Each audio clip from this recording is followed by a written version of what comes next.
Veg பிரியர்களே, உங்களுக்காகத்தான் இந்த video. இந்த வீடியோவில் நம்ம கல்யாண வீட்டில் செய்யக்கூடிய வெஜ் பிரியாணி எப்படி செய்யலான்னு பார்க்கலாம். நீங்கள் பார்த்துட்டு இருக்க திண்டுக்கல் ஜாஃபர் பிரியாணி. நான் உங்கள் ஃப்ரெண்ட் யாசின்.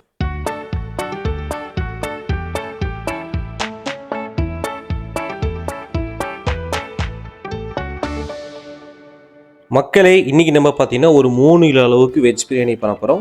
1 கிலோவுக்கு தேவையான மசாலாவை டிஸ்கிரிப்ஷன் பாக்ஸில் கொடுத்துறேன், மறக்காமல் பார்த்துக்கோங்க. இன்றைக்கி நம்ம பார்த்தீங்கன்னா நெய் வந்து ஒரு 400 ml அளவுக்கு எடுத்துருக்கோம். ஆயில் பார்த்தீங்கன்னா 400 ml அளவுக்கு, புதினா ஒரு கைப்பிடி அளவுக்கு, பெரிய வெங்காயம் பார்த்தீங்கன்னா நம்ம தாளிப்புக்கு மட்டும் தான் போட போகிறோம். ஸோ 200 கிராம் அளவுக்கு தாளிப்புக்கு, மிளகாத்தூள் பார்த்தீங்கன்னா ஒரு 20லேருந்து 25 கிராம், அதாவது ஸ்பூன் கணக்குனா ஒரு 3 ஸ்பூன் அளவுக்கு போட்டுக்கோங்க. எதுக்காக மிளகாத்தூளை எண்ணெயிலே போடுறோம் அப்படின்னா ஃபைனல் அவுட்புட் நமக்கு எதிர்பார்க்குற மாதிரி வரும். அதுக்காகத்தான். இது நல்லா பார்த்தீங்கன்னா ஒரு 1/4 மணி நேரம் வதங்கணுங்க. வதங்குச்சுன்னா அதாவது புதினாவோட கலர் மாறணும், வெங்காயம் வந்து லைட்டாக வறுத்த கலருக்கு மாறணும். மாறினதுக்கப்புறம் நம்ம என்ன பண்ணலாம் அப்படின்னா பச்சை பட்டாணியை போட்டலாம். நாங்கள் என்ன பண்ணியிருக்கோம் அப்படின்னா பச்சை பட்டாணி மார்க்கெட்டில் வாங்கினது, அதனால் ஒரு 1 ஹவர் மட்டும் ஊற வச்சுருக்கேன்.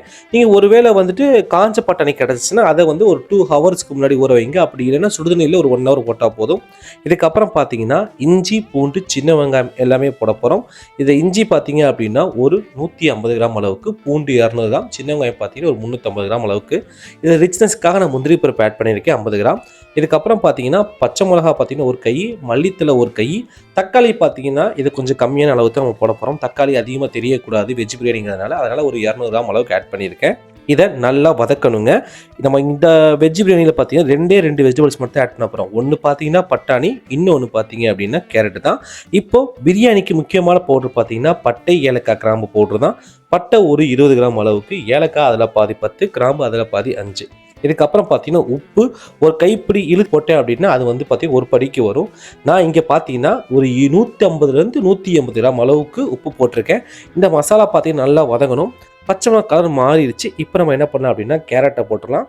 கேரட்டு பார்த்தீங்கன்னா ஒரு 1/4 கிலோ அளவுக்கு போட்டிருக்கோம். பச்சை பட்டாணி ஒரு 1/4 கிலோ அளவுக்கு தான் போட்டிருக்கோம். அவ்வளோதாங்க, எல்லா மசாலா நம்ம போட்டுட்டோம். இது நல்லா வதங்கட்டும். இதுக்கப்புறம் வதங்கினதுக்கப்புறம் நம்ம என்ன பண்ணலாம் அப்படின்னா ஒரு 3 பழம் அளவுக்கு லெமன் சாறை எடுத்து அதை ஆட் பண்ணிக்கலாம். மசாலா நல்லா வதங்கிருச்சு. இப்போ நம்ம என்ன பண்ணலாம் அப்படின்னா பேரலல் டைமில் அரிசியை ஊற வச்சிடலாம். இந்த படியில் நான் வந்து அளக்கும் போது எனக்கு அரிசி 2 படி வந்துச்சு. அதே படியில் என்ன பண்ணுறேன் அப்படின்னா 3 படி அளவுக்கான தண்ணி, நீங்கள் எந்த பாத்திரத்தை அளக்குறீங்களோ அதே பாத்திரத்தை தண்ணி வச்சா போதும். ஒரு படினா 1.5 படி அளவுக்கு தண்ணி வச்சா போதும். மசாலா சுற்றி தண்ணி ஊற்றிட்டு நல்லா கொதிக்க விட்டுருங்க. நம்ம இங்கே பார்த்தீங்கன்னா ஆத்தன்டிகேட் தம் பிரியாணி தான் பண்ண போகிறோம். விறகடுப்பில் மசாலா நல்லா கொதிச்சதுக்கப்புறம் நம்ம அரிசியை போட்டுட்டு கிண்டணும். எப்போவுமே அரிசியை போட்டுட்டு கிண்டாமல் விட்டிங்கன்னா ஒரு சைடு மசாலாவாக இருக்கும், ஒரு சைடு மசாலா இல்லாமல் போகும். இந்த மாதிரி மசாலா ஒரு கிளறி விட்டுட்டு எண்ணெய் இல்லாத தண்ணியில் தான் நம்ம என்ன பண்ணணும் உப்பு காரம் பார்க்கணும். நான் சொன்ன பக்குவத்திலே நீங்கள் பண்ணீங்க அப்படின்னா உப்பு காரம் சரியாக இருக்கும். ஒருவேளை உப்போட அளவு மாறுதுங்கிறதுக்காக நீங்கள் உப்பு காரம் செக் பண்ணுங்கள். உப்பும் காரமும் சுருக்குன்னு இருந்துச்சுன்னா போதும். தண்ணி நல்லா வற்றினதுக்கப்புறம் மேலே கங்கு போடணும். எப்போவுமே 3 சைடு கங்கு வைக்கிறது நல்லது. அப்படி இல்லைன்னா என்ன ஆகும் அப்படின்னா சாப்பாடு கீழே அடி பிடிச்சிரும்.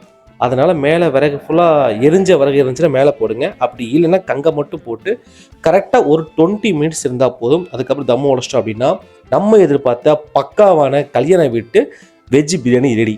இதே ரெசிபியை நீங்கள் வீட்டை ட்ரை பண்ணி பார்த்துட்டு எப்படி இருந்துச்சுன்னு மறக்காமல் சொல்லுங்கள். Thank you so much.